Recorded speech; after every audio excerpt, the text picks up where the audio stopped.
Self-care over the age of 50 isn't about doing more. It's about creating a life and an environment, a space where we live, where we can thrive and grow every day. It's about how our choices are aligning with who we are now and who we're hoping to be as we continue to age. Hi, and welcome to A Balanced Life. I'm Patricia, and I'm so happy and thrilled you're here with me as we create a community and conversations around self care for those of us in our 50s, 60s, 70s, 80s, and 90s. You know, we're living a long time. If we're lucky enough to have made it this far, frankly, we've won the lottery. And I think I've said that in almost every video because I truly do feel it. You know, we're aging and living much longer, and many of us are in really good health, and we want to be able to maintain a certain lifestyle as we continue to age. Yet at the same time, there are internal and external forces that seem to be kind of working against us. There's a lot we don't have control over, and a lot of choices that we don't get to make. But in the spaces and the places that we do make choices, are those choices aligned with who we are now and who we want to be? And one really important area of self care that hasn't gotten a lot of attention yet is our physical space, the environment that we live in. It's important to look honestly at the spaces where we're spending almost all of our time. Many of us spend a lot more time in our homes than we ever have. And that doesn't have to be a house, it could be a condo, it could be an apartment. Those of you who are living the RV life, you know, whatever your choice is, but where you are, is it helping you live the life that you're wanting to live? Does it bring you comfort? Is there ease in your day? Or are there things maybe that are blocking some good energy, or the physical space is crowded, or maybe there's tripping hazards? I mean, the list goes on. And I think a lot of attention has been paid to, you know, the physical space. So things like tripping hazards and um, too much furniture, you know, those hard edges that can get in our way. And are those, you know, are those kinds of spaces in your home creating comfort and joy for you, or are they actually challenges and maybe causing you even some discomfort? So, we're going to talk about how our physical spaces can affect our mental and emotional health, as well as our physical health if we're not careful. And then the easy ways that we can think about how we can make choices in our spaces that bring us comfort, ease, joy, warmth, and just frankly help us feel good. Are they functional? Can we get around with ease? Are things where can we reach things where we need to? You know, what I needed 20 years ago, even 10 years ago, is really not what I need now. And it's not about, you know, making my life smaller. It's, in fact, I feel the opposite. I feel that rearranging my furniture, getting rid of clutter, of the things that no longer serve me, is giving me a lot of freedom, emotionally for sure, mentally for sure, and absolutely physically. So, how do we do this? It can be really hard to have to make these assessments about what gives us joy, what doesn't, and you know, how we then get rid of these things. A lot of us have recently transitioned from maybe having our children at home. Maybe we're now retired. Maybe you had aging parents and now you have their things to handle as well. So if you're in the sandwich generation, you might have your parents' things to deal with, your own things to deal with, and maybe a closet or an attic or a basement filled with your life with children, toys from when they were little. I mean, it's amazing how much we can accumulate in our lives. Maybe you've already downsized, though. Maybe you've already created this space, and yet there are things that you feel that are maybe holding you back a little bit emotionally. I have transitioned out of having children at home and I made a big move. So, there was kind of that built-in mechanism where I had to go through things and get rid of them. And I still, though, brought a lot with me. And then over this time in my new space, I've been here now maybe 12 years, I've accumulated more things. They no longer serve me. They don't really align with who I am now. Also, to complicate things a little bit more, I had a major fall last year. Now, if any of you are over 50 and you've experienced something like that, it can be really traumatic. Now, unfortunately for me, I had to have foot surgery and it was 6 months of not being able to walk. And I'm still in fairly intensive physical therapy, trying to get back to the level of agility and physical health that I was. It's been almost a year, but it's made me very mindful of now the layout of my home. I have too many things here. I have a big long table for 8 people, and it's really just two of us here. We do have company once in a while, but do I need a full table stretched out to 8 that I have to shuffle around every time I go by it? And I don't think I would have thought much about that, except after having gone through this physical challenge, every move I make when I was, starting my rehabilitation, especially, I was very mindful of what every step meant of the space around me. And I came to quickly realize that there are some things that no longer serve me. So thanks to Facebook Marketplace, I was able to get rid of some chairs and some other things that have been, clearing up or being in the way of me physically being able to move with ease. And that doesn't mean that I'm slowing down. It's just the opposite. It's giving me more freedom. I can move more freer. I'm feeling more confident in my space. I'm enjoying it more. And I really have just, started because this I feel is the tip of the iceberg. I have, and maybe you can relate to this, I have a set of dishes that my mother gave me and 15, 20 years ago. And she has since passed away. Now, those are sitting, those treasured, beautiful pieces of china, which are really not worth much to anybody else but me, but they're sitting tucked away, well and carefully wrapped, but in a closet. Is that really honoring having them? And so, as I'm looking at this dish set, I'm thinking to myself, first of all, does it bring me any kind of emotional or mental health, or is it more depressing or giving me some kind of fatigue or draining my energy or making me feel unhappy? And it gives me joy.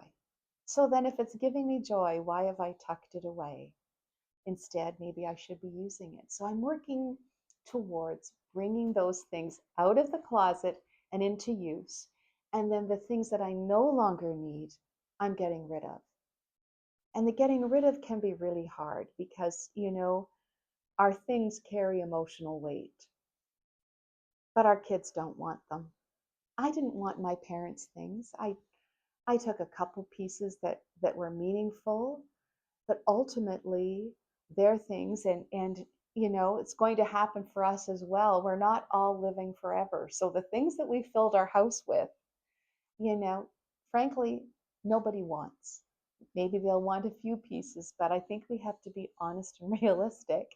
And, and I say this with as much empathy and gentleness as possible, in that, it's an act of self care for ourselves to be handling all of these tchotchkes and the things that we filled our life and our space with that really don't serve us anymore, but also it's a gesture of love and care for the people, our family members, our friends, whoever has to come into our space when we're gone and handle and deal with all of our things. So whether it's my bookshelf full of books, or it's my closets full of clothes that I no longer wear, or it's the boxes of paraphernalia of my life. 20 years ago, some of these things meant a lot to me. They were functional, but I also have an emotional attachment to who I was. But do they reflect who I am now? I don't think so. If I'm honest, I don't think so. And I'm curious to know how you feel about this. So, we've had lots of TV shows about decluttering and downsizing and how we can get rid of things that no longer spark joy. And I love all of that. I find these programs, informative and helpful. The element, though, of what's important to me as I'm aging is a whole other layer. So I don't want to get rid of everything. So I think about my mother's dishes. If my mother's dishes were out, even not the whole set, but maybe the tea set or the gravy boat, or a big platter, something that has beautiful form and function. If that was out, I would see that and it would give me warmth. I'd feel good. I'd have a memory attached to it. Those things are called glimmers. Glimmers are really important. We don't want to have sterile environments unless you do. That's fine too, because that might bring you happiness, peace, and joy. But when I think about the things that are important to me, I want it to be, pictures of my family or mementos from a trip. Maybe it's, as I said, a special piece that I inherited or was from a friend, and it reminds me of them and gives me great joy. But all the other things, I think it's time for them to go. I'm going to enjoy seeing a few less things in my cupboard, empty space on my tabletops and counter sills. And, I'm going to instead fill it with other things that bring me joy. Maybe it's plants. Plants and nature are so important to our mental health and our emotional health and well being. Certainly, they brighten up a space, and their natural healing properties and CO2, oxygen, that whole circle of life that happens with our plants is important. But they also um, soften a space. Bringing nature indoors and having to care for that can help with a sense of purpose, but it also brings calmness and ease and peace. So our home spaces, the environments where we're spending all of our time, they are meant to be places of liberation and freedom. This is the wonderful thing about creating a space that aligns with who you are. Everything feels easier. There's comfort, there's familiarity. Our homes are not storage units. We don't have to be the keeper of all of the memories of all the things of everybody else. Having those moments of glitter and recognition of special times throughout the home is important. It reminds us of who we are, who we've loved, and the life we've lived. But also, our homes should help us move forward as we age. I want to live in my home as long as possible, and I'm going to be able to do that if it's one of openness. It's going to give me some liberation. It's going to give me some choice. We don't all have the liberty and luck of aging in place, but I want to stay independent as long as I can. And so if my space reflects back to me that openness and warmth, and the physical space is conducive to me living here a long time, then I want to do that. I don't want to be looking at clutters in the corner. I don't want to be looking at messy countertops. That alone can bring me that kind of low grade tension. Instead, I'm looking forward to going through my things, going through and reminding myself of some beautiful times and beautiful memories, and then letting those things go on and maybe help somebody else create a life that they want to live. It's a beautiful thing about donating. It's also the circle of life. We've used something, we've enjoyed it, it served its purpose for us, and then it can move on.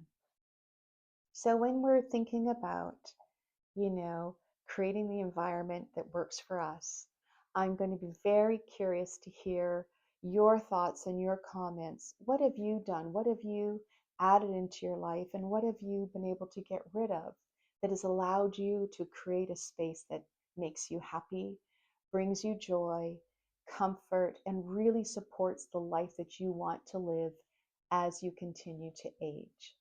Is it draining you, or is it fulfilling you? Is it supporting you? So I look forward to hearing from you. Thank you so much for being a part of this conversation. I think we're really just getting started. There's so much to talk about, so much I'm discovering um, as I'm aging, and about the kinds of changes I'm needing to make in my life, and the way I'm thinking about what's important and going to be possible for me for my future. The thing is, we start where we are now. I'm lucky that I'm physically able, I'm agile, I'm curious, and I'm, interested in building a life for myself now as well as in my future. And I want to hear that from you as well. I think you're also curious and engaged.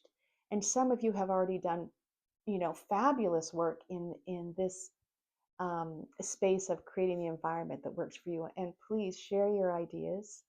I know we're going to revisit this again. In the meantime, please like and subscribe. I hope to hear from you, hope to see you again in another video. And don't forget today, when we think about self-care, do something kind for yourself.